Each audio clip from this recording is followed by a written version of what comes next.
voilà bien à propos une question au sujet du récepteur mGlu-R5. Ou en fait on ne devrait même pas dire récepteur puisque le R est là. Donc le récepteur métabotrope au glutamate numéro 5. Il produit un PPSI. Donc est-ce que ce récepteur, quand il est activé, a comme effet de produire un PPSI? Alors peut-être qu'on peut réfléchir. Est-ce qu'il produit des PPSE,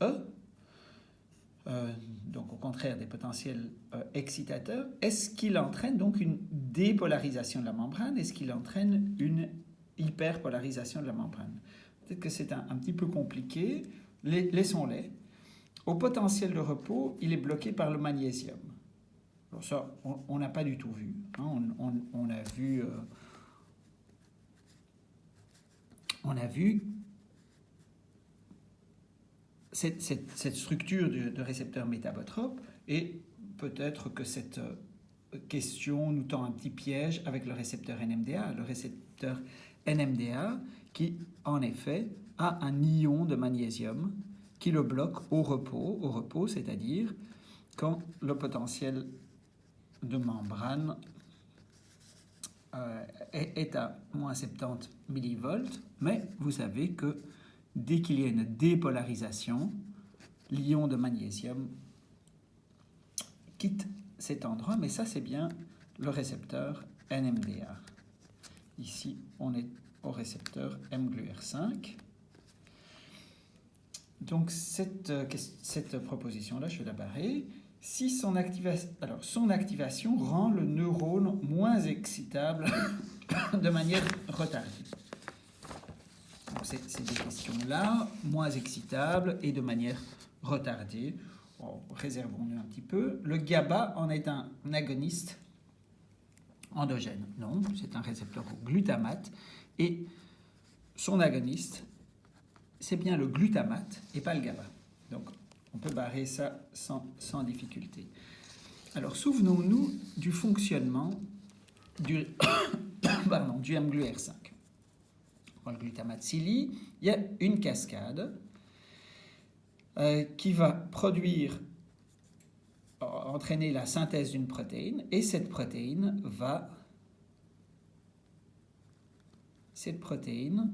va conduire à l'internalisation de récepteurs AMPA.